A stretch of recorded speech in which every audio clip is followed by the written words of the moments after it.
નમસ્કાર મિત્રો, વિડીયોમાં તમારું હાર્દિક સ્વાગત છે। શું શેતરભાઈ વસાવા આવતીકાલ બહાર આવી જશે?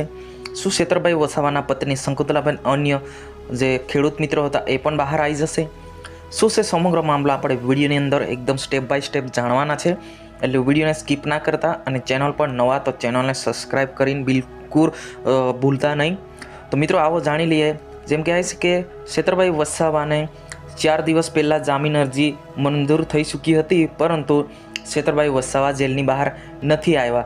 એનું કારણ એક જ છે કે શેતરભાઈ વસાવાને 2 જગ્યાએ જવાની એલાઉન્ટ નથી આપવાના કારણે શેતરભાઈ વસાવા જેલની બહાર નથી આવ્યા।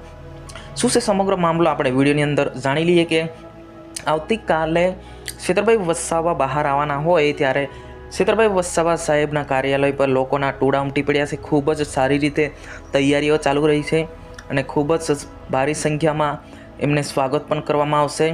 અને ફરી એકવાર દિલ્હીના મુખ્યમંત્રી અરવિંદભાઈ કેજરીવાલ અને પંજાબના મુખ્યમંત્રી પણ ફરી એકવાર શેતરભાઈ વસાવાને મળવા આવશે એવું પણ કહી ગયા છે, પરંતુ એમનું તમને સત્ય નથી કહી શકતા। પરંતુ આવતીકાલે જે શેતરભાઈ વસાવાના પત્ની શેતરભાઈ બંને બહાર આવી શકે છે।